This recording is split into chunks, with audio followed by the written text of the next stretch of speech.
نحمدہ و نصلی علی رسولہ الکریم۔ باتیں بڑوں کی۔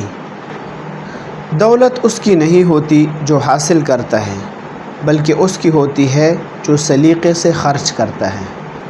مصیبتیں سچی خوشی کے پیش خیمہ ہیں، اس لیے خندہ پیشانی صبر اور شکر سے برداشت کرو۔ انصاف برائیوں کو روکتا ہے۔ جو لوگ غصے کو برداشت کر لیتے ہیں، اللہ تعالیٰ ان کے دل کو نور ایمان سے بھر دیتے ہیں۔ عقل مند بیٹھ کر اپنی تکلیف کا رونا نہیں روتا، بلکہ اپنی تکالیف کے تدارک میں بخوشی کوشاں رہتا ہے۔ بیٹا وہی ہے جو ماں باپ کا خدمت گزار ہو، اور دوست وہی ہے جس پر یقین ہو اور برے وقت میں کام آئے۔ جب پروانہ شمع کو دیکھ لیتا ہے تو پھر واپس تاریکی میں نہیں جاتا۔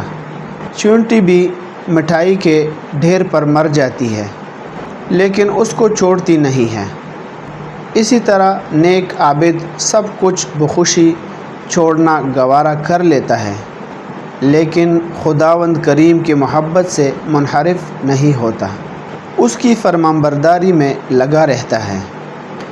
اگر تم چاہتے ہو کہ سب لوگ تم سے محبت کریں تو تم بھی ان سے محبت کرو، تمہاری آرزو پوری ہوگی۔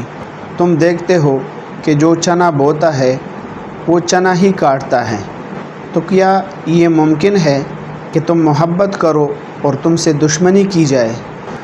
بشرطے کہ کوئی خاص مطلب اور خود غرضی نہ ہو۔ بنی ہوئی راہ پر چلنے والے سب ہی ہوتے ہیں، لیکن دوسروں کے لیے صاف راہ بنانے والے بہت کم ہوتے ہیں۔